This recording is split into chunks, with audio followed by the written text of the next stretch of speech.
Audit planning देखते हैं। Planning के अंदर इन्वॉल्व किया जाता है establishing overall audit strategy, developing an audit plan. Audit plan जो कंडक्ट करता है इफेक्टिव ऑडिट। ऑडिटर को प्लान करना पड़ेगा उसका वर्क, ताकि वो एनेबल कर पाए, कंडक्ट कर पाए इफ़ेक्टिव ऑडिट को and efficiently and timely manner पे। प्लान जो होता है वो बेस्ड करता है knowledge of the client business. Auditor को कितना क्लाइंट के बिजनेस का नॉलेज है उस पर डिपेंड करेगा, उस पर बेस्ड करेगा। प्लान्स जो होते हैं वो कवर्ड करते हैं एक्वायरिंग नॉलेज एक्वायर करना है क्लाइंट के अकाउंटिंग सिस्टम का, पॉलिसीज़ का, इंटरनल कंट्रोल प्रोसीजर्स का। एस्टैब्लिश करना है expected degree of the Reliance, कितना हम लोग भरोसा करेंगे इंटरनल कंट्रोल पे। डिटरमाइन करना है एंड प्रोग्रामिंग, डिटरमाइन करना है, प्रोग्राम करना है nature, time and extent of the audit procedure to be perform. कितना टाइमिंग लगेगा, कितना एक्सटेंट तक का हमको ऑडिट करना है और क्या नेचर का होगा, वो सब हमको डिटरमाइन एंड प्रोग्राम करना पड़ेगा जब हम लोग प्रोसीजर्स को परफॉर्म करेंगे। कोऑर्डिनेट करना पड़ेगा वर्क जो कि परफॉर्म किया गया है। प्लान जो है वो फर्दर डेवलप भी कर सकते हैं, रिवाइज भी कर सकते हैं जब भी ज़रूरत पड़ती है तब, during the course of the audit. Benefits of the planning in the audit of the financial statement. क्या क्या बेनिफिट्स होंगे अगर हम लोग प्लान करके ऑडिट करते हैं तो ये इन्वॉल्व करता है ओवरऑल ऑडिट स्ट्रेटजी को, engagement and development of the audit plan को, जो कि हम ओवरऑल ऑडिट स्ट्रेटजी किसके लिए बनाएंगे, engagement and developing the audit plan के लिए। इंक्लूड किया जाता है इसके अंदर हेल्प होगी ऑडिटर को डिवोट करने के लिए attention to the important areas of the audit. Important areas of the audit पे ऑडिटर ज़्यादा ध्यान दे पाएगा। ये हेल्प करता है ऑडिटर को आइडेंटिफाइड एंड रिजॉल्व करने के लिए पोटेंशियल प्रॉब्लम्स, जो कि टाइमली बेसिस पे। ये ऑडिटर को हेल्प करता है प्रॉपरली ऑर्गेनाइज करने के अंदर, मैनेज करने के अंदर ऑडिट एंगेजमेंट एंड उसको परफॉर्म करने के अंदर इफेक्टिवली एंड एफिशिएंट मैनर में। असिस्ट करता है सिलेक्ट करने के लिए एंगेजमेंट टीम मेंबर्स के, कौन से मेंबर्स को सिलेक्ट किया जाएगा, उनकी कैपेबिलिटीज़ क्या होगी, कॉम्पिटेंस क्या होगा। Response to the anticipated risk, जो कि रेस्पॉन्ड कर पाएंगे एंटीसिपेटेड रिस्क में। उसको प्रॉपर असाइनमेंट दिया जाएगा वर्क का, proper assignments of the work to them, और प्रॉपरली असाइन किया जाएगा उनको वर्क। फैसिलिटेट करना है directions and supervisions engagement team members का, ताकि रिव्यू हो पाए वर्क उनका, यानी उनको डायरेक्ट करना है, उनको सुपरवाइज़ करना है, ताकि क्या हो पाए, रिव्यू हो पाए उनका work. Assisting applicable in coordinating of the work done, assist करना है जब भी ज़रूरत हो तब उनको कोऑर्डिनेट करना है उनके वर्क को। ऑडिटर के components and experts by the auditors and the ये वर्क किसने किया गया होगा, तो कंपोनेंट्स एंड एक्सपर्ट, ऑडिटर के कंपोनेंट्स ने एंड उनके एक्सपर्ट्स ने, उसको सबको क्या करना पड़ेगा, उन वर्क को कोऑर्डिनेट करना पड़ेगा। Audit strategy, overall audit strategy set scope, timing and directions of the audit. यहाँ पर क्या ध्यान में रखना है, scope, timing and directions. Overall audit strategy के अंदर क्या होगा, ओवरऑल ऑडिट स्ट्रेटजी है वो सेट करता है scope, timing and directions of the audit, and वो गाइड भी करता है डेवलप करने के लिए ज़्यादा डिटेल ऑडिट प्लान को। जब एस्टैब्लिश किया जाता है, ऑडिटर जब एस्टैब्लिश करता है ओवरऑल ऑडिट स्ट्रेटजी को, तो वो सेट करता है scope, timing and directions of the audit and guide करता है डेवलप कैसे होगा audit plan. Assist auditor to determine, ये असिस्ट करता है ऑडिटर को डिटरमाइन करने के लिए completions of the auditor's risk assessment procedures, यानी कंप्लीशंस करने के लिए ऑडिटर को रिस्क असेसमेंट प्रोसीजर्स को। इसके अंदर क्या क्या चीज़ें आती है, तो जो रिसोर्स जो हम लोग डिप्लॉय करने वाले हैं स्पेसिफिक ऑडिट एरियाज़ के अंदर, रिसोर्सेज जो भी डिप्लॉय करने वाले स्पेसिफिक ऑडिट एरियाज़ के अंदर यूज़ करना है अप्रोप्रिएट एक्सपीरियंस टीम मेंबर, यानी कि एक्सपीरियंस टीम मेंबर्स को यूज़ करना है जहाँ पर हाई रिस्क एरिया होता है, या तो जहाँ पर हाई रिस्क एरिया होता है, या तो इन्वॉल्व करना है एक्सपर्ट्स को कॉम्प्लेक्स मैटर्स के अंदर। अमाउंट ऑफ द रिसोर्सेज, जो कि अलोकेशंस किया जाएगा स्पेसिफिक ऑडिट एरियाज़ के अंदर, जहाँ पर numbers of the team members को असाइन किया जाता है कि वो ऑब्जर्व करें इन्वेंटरी काउंट को। यहाँ पर जो अमाउंट ऑफ द रिसोर्सेज जो अलोकेट किया जाता है स्पेसिफिक एरियाज़ के अंदर, इसके अंदर क्या बोला गया है कि जो numbers of the team members हैं उनको असाइन किया जाएगा। क्या आप लोग ऑब्जर्व कीजिए इन्वेंटरी काउंट को मटीरियल लोकेशंस पे। एक्सटेंड रिव्यू होता है अदर ऑडिटर्स के वर्क का, अगर ग्रुप ऑडिट्स है तो। मतलब ग्रुप ऑडिट्स के अंदर क्या होता है, एक ऑडिटर नहीं होता, 2-3 ऑडिटर होता है, तो वो 2-3 ऑडिटर का वर्क को वो 2-3 ऑडिटर के वर्क को क्या करेंगे हम लोग, रिव्यू करेंगे। या तो audit budget in the hours to allocate to the high risk areas, यानी बजट के अंदर ज़्यादा टाइम अलोकेट किया जाएगा, ज़्यादा आवर्स अलोकेट किए जाएंगे हाई रिस्क एरियाज़ के अंदर जब रिसोर्सेज डिप्लॉयड किए जाते हैं, चाहे वो इंट्रिम ऑडिट स्टेज पे हो या तो की कट ऑफ डेट पे हो। वो उसका भी हमको ओवरऑल स्ट्रेटजी जब हम लोग बनाएंगे तो हमको पता चल जाएगी कि कैसे रिसोर्सेज को डिप्लॉयड करना है इंट्रिम ऑडिट स्टेज पे या तो की कट ऑफ डेट पे, एंड कैसे रिसोर्सेज को मैनेज करना, डायरेक्ट करना, सुपरवाइज करना। इसके अंदर क्या आएगा कि जो टीम ब्रीफिंग है एंड डीप ब्रीफिंग मीटिंग, यानी मीटिंग कब करनी है टीम के साथ, और डीप ब्रीफिंग मतलब उसको कैसे इम्प्लीमेंट करना है, कैसे उसको एग्जीक्यूट करना है, उसको बोलेंगे deep briefing meeting are expected to be held. कब वो हेल्ड होगी, कैसे मैनेजमेंट, कैसे engagement partner and manager review करेंगे, एक्सपेक्टेड टू टेक प्लेस मतलब ऑन साइड या तो ऑफ साइड, कैसे मतलब engagement partner and manager review करेंगे कि कौन सी प्लेस पे जाकर ऑडिट करना है और कौन सी प्लेस पे नहीं जाकर ऑडिट करना है। मतलब of side and on side दोनों चीज़ों का क्या करेंगे यहाँ पर, दोनों चीज़ों का ध्यान रखा जाएगा। Whether to complete the engagement quality control reviews, क्या हम लोग कंप्लीट कर पाएंगे एंगेजमेंट क्वालिटी कंट्रोल रिव्यूज़ का। इलस्ट्रेशन 1 देखते हैं। ऑडिटर टी है ऑफ हैंड फैब लिमिटेड का, वो वरीड हो गया है, मतलब चिंता में है, क्योंकि मैनेजमेंट जो है की रिसोर्सेस वो एम्प्लॉयड कर रही है कंडक्ट करने के लिए ऑडिट।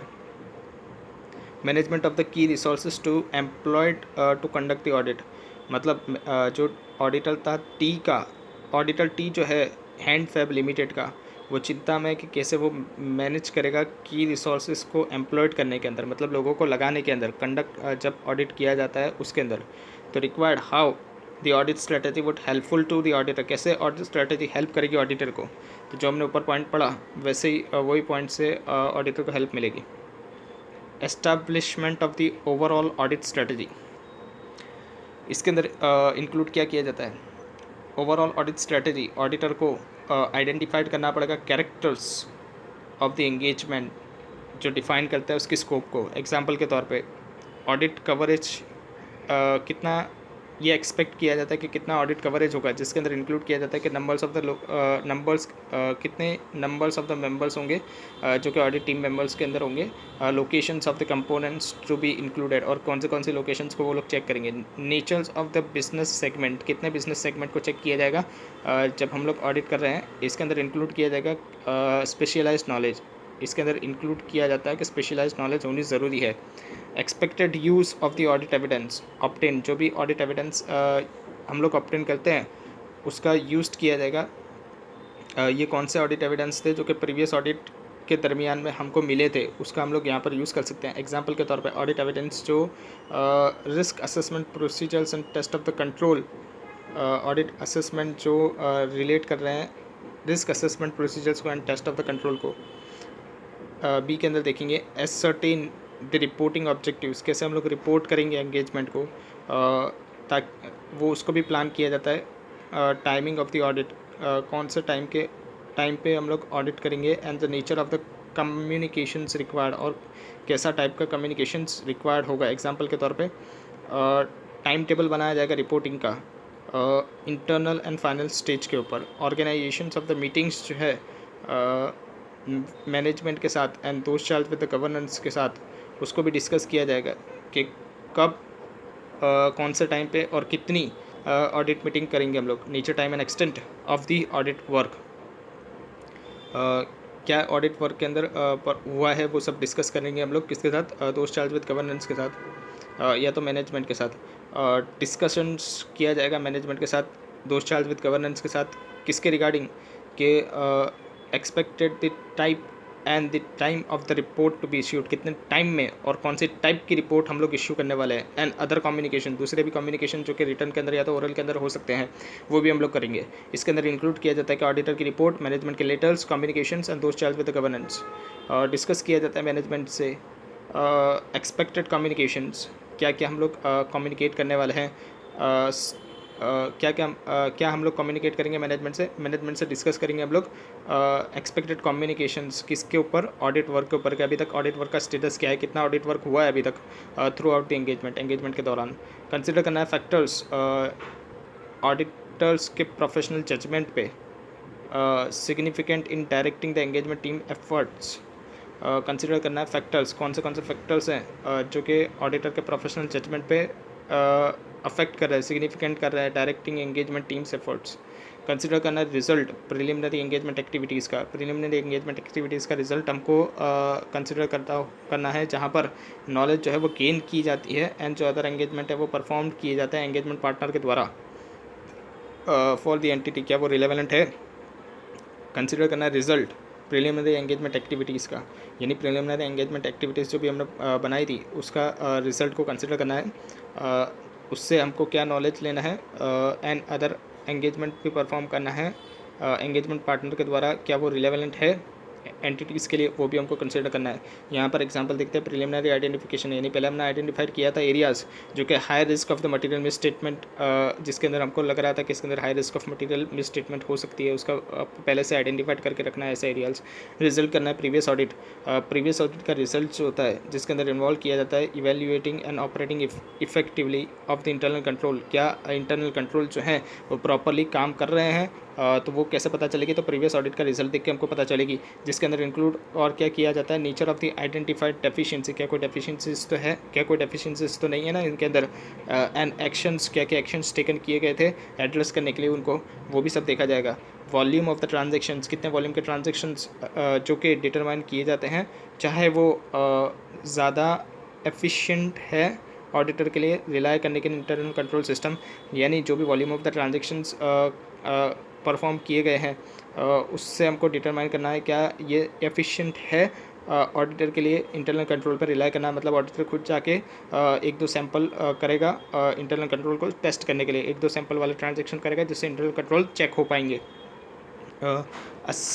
एज सर्टेन करना है क्या nature time and extend of the resources जो कि ज़रूरी है परफॉर्म करने के लिए ऑडिट एंगेजमेंट। इसके अंदर एग्जांपल देखते हैं, सिलेक्ट करना है एंगेजमेंट टीम को, असाइन करना है ऑडिट वर्क टीम मेंबर्स को, जिसके अंदर इंक्लूड किया जाता है assignment of appropriately experience team members areas, जो एक्सपीरियंस टीम मेंबर्स हैं उनको हाई रिस्क वाला एरियाज़ देना है जहाँ पर मटीरियल मिस स्टेटमेंट ज़्यादा है उसको, वो वाला एरिया किसको देना है हमको, वो वाला एरिया हमको देना है एक्सपीरियंस टीम मेंबर्स को।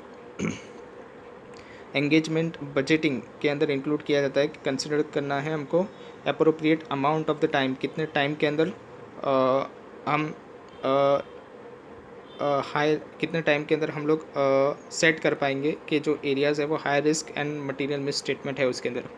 Appropriate amount of the time मतलब ज़्यादा टाइम लगाना है, appropriate amount of the time मतलब अप्रोप्रिएट टाइम लगाना है जहाँ पर हाई रिस्क एरियाज़ हैं, जहाँ पर मटेरियल मिस स्टेटमेंट है। रिलेशनशिप बताइए between the overall audit strategy and audit plan. एक बार ओवरऑल ऑडिट स्ट्रेटजी जो है वो एस्टेब्लिश हो जाती है तो ऑडिट प्लान जो है उसको डेवलप किया जाता है एंड उसको एड्रेस्ड किया जाता है वेरियस मैटर्स को आइडेंटिफाइड करने के लिए। Overall audit taking into account इसको कंसिडर करते हुए अचीव दी ऑडिट ऑब्जेक्टिव्स, इसको कंसिडर करते हुए हम लोग अचीव कर लेंगे ऑडिट ऑब्जेक्टिव्स को कि एफिशिएंट यूज़ हो रहा है ऑडिटर के रिसोर्सेज का। कैसे हम लोग अचीव कर लेंगे ऑडिटर के ऑब्जेक्टिव्स को एफिशिएंटली यूज़ करके ऑडिटर के रिसोर्सेज को। एस्टैब्लिशमेंट किया जाता है ओवरऑल ऑडिट स्ट्रेटजी को एंड डिटेल ऑडिट प्लान को, जो कि ज़रूरी नहीं है डिस्क्रीट में हो या सीक्वेंशियल प्रोसेस में हो, यानी overall audit strategy and the detail audit plan जो है वो ज़रूरी नहीं है कि वो डिस्क्रीट हो या तो सीक्वेंटियल प्रोसेस में, मतलब इसके बाद यही आएगा इसके बाद यही आएगा, ऐसा ज़रूरी नहीं है। अगर क्लोज इंटर रिलेटेड होता है, अगर क्लोजली इंटर रिलेटेड, लेकिन वो क्लोजली इंटर रिलेट होता है, मतलब एक दूसरे से जुड़ा हुआ होता है, वो सीक्वेंस में नहीं हो सकता, होगा, लेकिन ज़रूरी नहीं है कि वो सीक्वेंस में होगा या डिस्क्रीट होगा, लेकिन वो क्लोजली इंटर रिलेट करेगा एक दूसरे से।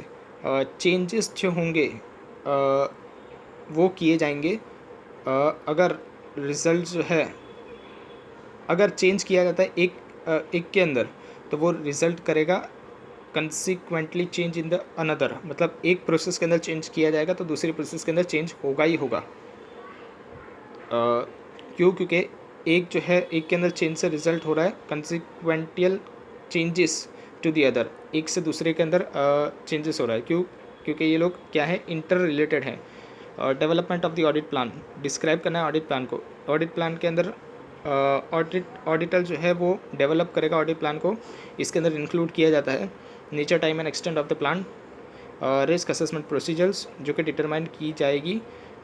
ऐसे 315 जो है, identifying and assessing the risk of the material miss statement through the understanding the entities and it's environment, ये इसका नाम है। आइडेंटिफाई करना है, असेस करना है risk of the material miss statement को, कैसे अंडरस्टैंड करने से एंटिटीज़ को एंड उसके एनवायरनमेंट को। फर्दर जो ऑडिट प्रोसीजर्स है, जो असर्शन लेवल पे है, फर्दर ऑडिट प्रोसीजर्स भी लगाई जाएगी असर्शन लेवल पे, ताकि हम लोग डिटरमाइन कर पाएँ। ऐसे 330 क्या है वो, ऑडिटर्स का response to assess the risk, auditor का response to assess the risk, auditor का response to assess the risk. Other plan audit procedures भी लगाई जाएगी, जो कि रिक्वायर्ड है कैरीड आउट करने के लिए, ताकि हम लोग कंप्लीट कर पाएँ एंगेजमेंट को, एसेस को फॉलो करते हुए। ऑडिट प्लान जो है वो मूल डिटेल प्लान है ओवरऑल स्ट्रेटजीज से। इसके अंदर इंक्लूड किया जाता है nature, time and extent of the audit procedures, जो कि परफॉर्म की जाएगी एंगेजमेंट टीम मेंबर्स के द्वारा। प्लानिंग जो है ऑडिट प्रोसीजर्स की, वो टेक प्लेस होता है जब जो course of the audit and audit plans जो है वो डेवलप्ड हो जाता है for engagement develops for the engagement. जब क्या होता है, जब course of the audit and audit plan जो है वो डेवलप हो जाता है एंगेजमेंट का। एग्जाम्पल के तौर पे प्लानिंग जो होती है ऑडिटर के रिस्क असेसमेंट प्रोसीजर्स की, जो कि अकड़ होती है पहले ऑडिट प्रोसेस से, यानी प्लानिंग जो होती है ऑडिटर्स के रिस्क असेसमेंट प्रोसीजर की, वो कब अकड़ हो जाती है, पहले ऑडिट के प्रोसेस के पहले ही वो हम लोग कर लेते हैं रिस्क असेसमेंट प्रोसीजर्स, उसकी प्लानिंग, रिस्क असेसमेंट प्रोसीजर की प्लानिंग। हाउएवर लेकिन जो प्लानिंग है nature, time and extent of the specific further audit procedure, मतलब फर्दर ऑडिट प्रोसीजर की नेचर, टाइम एंड एक्सटेंट हम लोग डिपेंड करता है कि आउटकम क्या आ रहा है रिस्क असेसमेंट प्रोसीजर से। अगर एडिशंस हो रहा है, तो ऑडिटर बिगिन कर देता है फर्दर ऑडिट प्रोसीजर्स। मतलब अगर लग रहा है कि ज़्यादा रिस्क है रिस्क असेसमेंट प्रोसीजर के बाद भी, तो फर्दर ऑडिट प्रोसीजर परफॉर्म करने के लिए लगा दी जाती है। सम ट्रांजेक्शंस के अंदर, या तो अकाउंट बैलेंस के अंदर, या तो डिस्क्लोजर्स के अंदर, before planning all remaining further audit procedure, यानी प्लानिंग के अंदर ही यानी फर्दर ऑडिट प्रोसीजर लगा दी जाती है किसके अंदर, ट्रांजेक्शन्स के अंदर, अकाउंट बैलेंस के अंदर एंड डिस्क्लोजर के अंदर। Knowledge of the client business, ये बाद में देखते हैं।